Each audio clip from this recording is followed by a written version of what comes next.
Во имя Отца и Сына и Святаго Духа.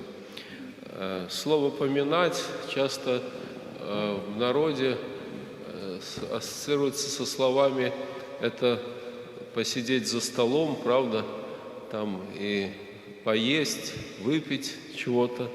Вот это такое настоящее поминание, да.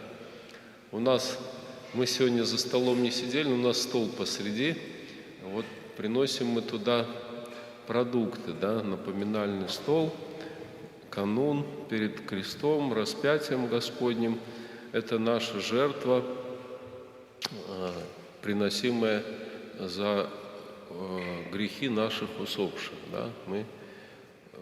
Но самая главная жертва, которую мы будем приносить завтра утром, это уже будет Евхаристия.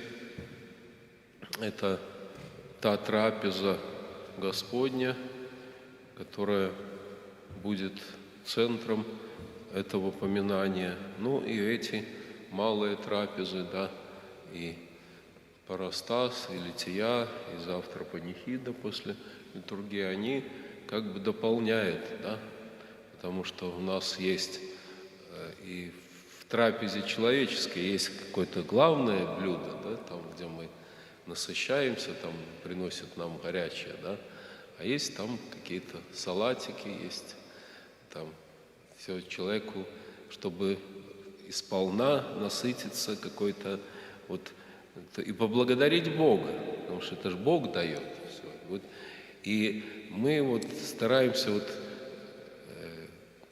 мы то всегда поминаем усопших, но вот в такие дни, которые мы называем родительскими субботами, мы так стараемся, вот как и в празднике, да, мы на стол ставим не только первое, второе, третье, да, а что-то там еще, какие-то вот закусочки, там какие-то там сладости, там все там.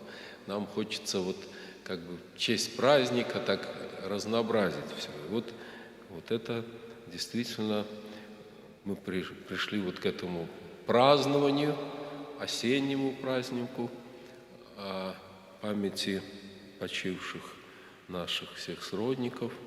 Осень всегда это завершение вот какого-то цикла сезонного.